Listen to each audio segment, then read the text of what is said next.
ही भाजी कोणत्याच लहान मुलांना आवडत नाही, म्हणूनच मी याच्यामध्ये ना 2 सिक्रेट मसाले टाकून ही रेसिपी बनवली आहे। तर माझ्या मुलांना आणि माझ्या मिस्टरांना तर आवडली। माझे मिस्टर तर कधीच ही भाजी खात नव्हते, पण काल त्यांना ही भाजी आवडली। तर तुम्ही व्हिडिओ पूर्ण बघा, तर तुम्हाला समजेल की मी याच्यामध्ये कोणते 2 सिक्रेट मसाले टाकलेले आहेत।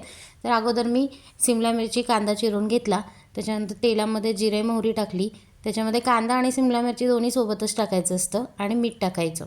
मीठ टाकून हे छान परतून घ्यायचं आणि ही भाजी आपल्याला पूर्ण तेलातच शिजवून घ्यायची आहे। तर इथे भाजी परतून झालेली होती, मध्ये थोडीशी जागा केली आणि त्याच्यामध्ये थोडंसं अद्रक लसूणची पेस्ट मी अशी फ्राय करून घेते। तर ही माझी पद्धत आहे करायची।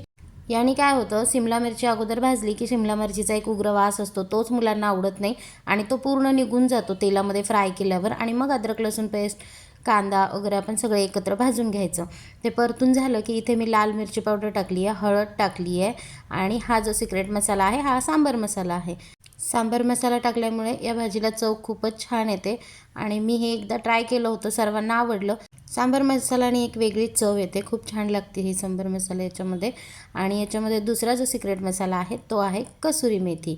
तर आपण याच्यामध्ये कसुरी मेथी टाकली की त्याचा पण एक वेगळा फ्लेवर येतो आणि याला टेस्ट कसुरी मेथीमुळे हॉटेलसारखी येते। मुलांना जे हॉटेलमधल्या भाज्या हव्या असतात तर ती चव यामुळे येते।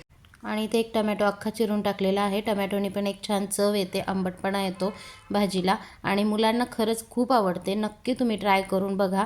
व्हिडिओ आवडलाच तर लाईक, शेअर, सबस्क्राईब करायला विसरू नका। तर ही माझ्या पद्धतीची भाजी आहे, तुम्हाला कशी वाटली हे मला कमेंट बॉक्समध्ये सांगा आणि एकदा नक्की ट्राय करून बघा। तर न खाणारे मुलंसुद्धा ही भाजी खायला चालू करतात। मी माझा कालचा एक टिफिनचा व्हिडिओ शेअर केला होता, मुलांना टिफिनमध्ये मी काय काय देते असं। तर त्याच्यामध्ये मी माझ्या मुलीचं एक छोटीशी क्लिप टाकली होती की तिचा चेहरा कसा झाला होता, का तर तिला सिमला मिरची खायची नव्हती। तर नंतर ती टिफिनला घेऊन गेली आणि नंतर आल्यानंतर तिने मला सांगितलं, आई भाजी खूप छान झाली होती आणि मला खूप आवडली। आणि इथे मी टिफिन भरला मिस्टरांचा। तर तुम्ही बघू शकता की ही भाजी दिसायला पण किती छान दिसतीये। इथे मी 3 चपात्या देत असते टिफिनमध्ये थँक यू आणि फॉर बघा ही भाजी वॉचिंग। दिसायलाही खूप छान दिसते, म्हणून मुलांना आवडते पण।